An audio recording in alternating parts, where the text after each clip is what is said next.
มื้อนี้เราก็มาถ่ายคลิปใหม่เนาะสิปล่อยมื้อแรกนี่แหละก็คือตัวสิจับสลากคนที่ได้ Google Home Mini 2คนที่ตัวแจกประมาณอาทิตย์ก่อนเนาะก็ขอบใจทุกคนที่เข้าร่วมเนาะตอนแรกคิดว่า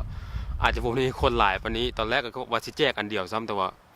ยังรอคนอยากได้หลายเพิ่นก็เลยแจก2มื้อนี้ก็อากาศดีหลายตัวก็เลยว่าออกมาถ่ายวิดีโอลิ้นทางนอกสิโชว์ให้เบิ่ง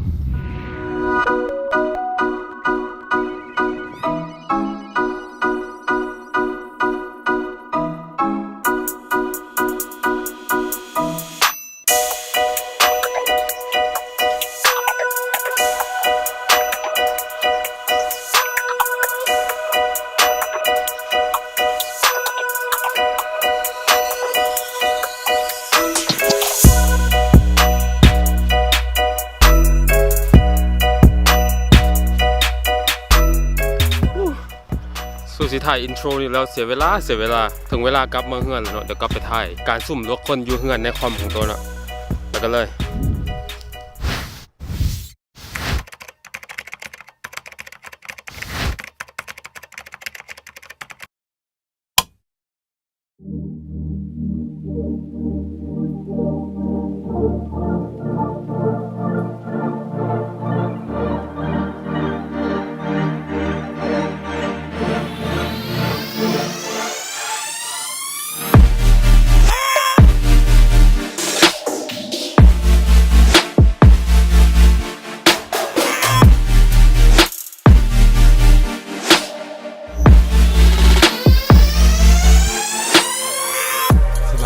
กลับมาอยู่ในห้องตัวระบายนี่ก็คือเราจะมาเริ่มการจับสลากผู้ที่สิได้ Google Home Mini ตัวนี้เนาะก็คือทุกอย่างมันเสร็จอยู่ในคอมตัวอันนี้ตัวที่ถ่ายทุกอย่างให้เบิ่งสดๆเสียงก็เว้าออกมาจากไมค์ตัวนี้อันนี้บ่แม่นการจับเลือกไผคนใดคนหนึ่งอันนี้มัน 100% สุ่มโดยที่ตัวถึกไผขยายเนาะตัวบ่ฮู้จะสิหาว่าตัวขี้รักว่าโอเคต้องเอาให้คนนั้นคนนี้บ่ได้โอเคทุกอย่างสิถูกบันทึกไว้หมดเลยก็คือเราสิมาเริ่มจากเข้าไป Google มันจะมีใน Google มันจะมีก็จะเอิ้นอย่าง YouTube Comment Picker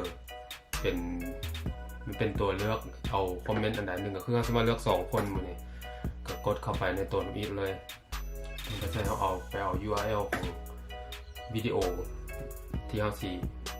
มาสุ่มคอมเมนต์นั้นก็คือตัวมีแล้วตัว copy ไว้แล้วก็คือตัวนี้เราก็สิไปค้นหามันเลยมันก็สิบอกก็จะมีคอมเมนต์อยู่เท่าไหร่ตอนนี้มันบอกมี amount of unique commenters เป็นมี55คนคอมเมนต์ก็แสดงว่าอาจจะมีคนอื่นใช้ account เดียวกันคอมเมนต์2เทื่อหรือว่าอย่างว่ากันไปก็บ่เข้าใจมันเวิร์กจังได๋กันอันนี้เอาสิมาเริ่มคนทำอิฐแล้วเนาะก็ไผสิเป็นคนอิฐมาเริ่มกด start กันไปเลย1 2 3เดี๋ยวบอกกันเนาะคนทำอิฐมันสิได้ตัวนี้เนาะตัวนี้มันตัวซื้อใหม่ๆยังบ่ทันแกะยังมีซีลอยู่เนาะทุกอย่างยังใหม่บ่ทันแกะเจ้าสิเป็นคนวิทย์ที่แกะแต่ว่าตัวที่2แล้วแม่นตัวที่ตัวไซส์ประมาณ1แล้วแต่มันก็ใหม่คือกันตัวบ่ค่อยได้ไซส์ปานใดสุดละก็ปะไว้อยู่เฮือนแล้วมันก็ยังใหม่คือกันเนาะมันมีกล่องมีทุกอย่างครบคือกันโอเคเริ่มคนทวิตเลยสิแม่นไปมันก็สิเพิ่นสื่อแต่ละคนมาคนที่คอมเมนต์คนทำอิฐแม่นโฟสโนคันนี้เนาะจักแม่นไผบ่ฮู้อันนี้ก็ดีใจนำที่ได้แล้วคนทำอิฐมันโฟสโนฟันนี้คนนี้ก็โชคดีหลายมีแต่ตัวคนที่ได้แม่นต้องติดต่อมาหาตัวเองตัวสิบ่ติดต่อหานะเพราะว่าตัวต้องการให้คนที่ได้แม่นคนที่เบิ่งคลิปตัวหรือภายใน24ชั่วโมงถ้าบ่ติดต่อมาแม่นตัวสิเลือกเอาคนใหม่แสดงว่า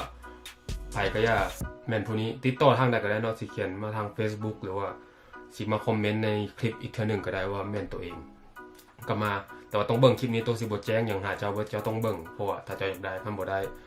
คันเจ้าได้แต่ว่าเจ้าบ่เบิ่งคลิปนี้ก็เจ้าก็บ่สมควรได้เพราะว่าตัวตั้งใจเฮ็ดในคนที่เบิ่งคลิปตัวเนาะโอเคเฮาสิมาเลือกคนที่2ต่อเลยบาดนี้คนที่2ไปเริ่มเสียวคนที่2มา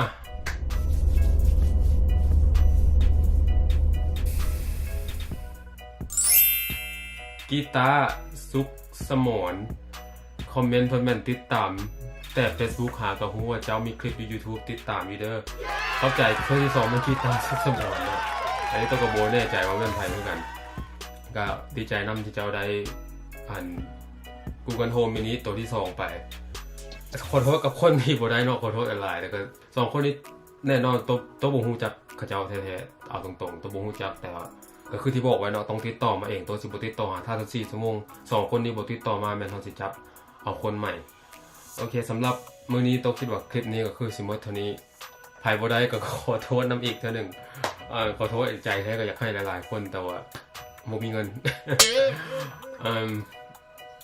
โอเคหวังว่ายังสิเบิ่งคลิปตัวอยู่ขอบใจสำหรับ180 subscribers ตอนหวังว่าสิฮอด200ไว้นี้ถ้าถึงว่าตัวที่เศร้าแจ้งแล้วก็หวังว่าทุกคนยังสิเบิ่งคลิปตัวอยู่แล้วก็หวังว่าสิแชร์อย่างคลิปให้ตัวเพื่อให้คนมาติดตามตัวอยู่ถ้ามีคนมาติดตามแล้วอาจจะมีการแจกนั่นแจกนี่ครับเบาได้อาจจะแจกอันที่ใหญ่ขึ้นไปอีกเนาะโอเคสำหรับกีตาร์ทุกสมอนแล้วก็โฟสโนอย่างสักอย่างให้ติดต่อมาภายใน24ชั่วโมงขอขอบใจหลายๆหวังว่าสิเจอกันใหม่คลิปหน้าสำหรับมื้อนี้ต้องขอพอแต่เพียงเท่านี้บาย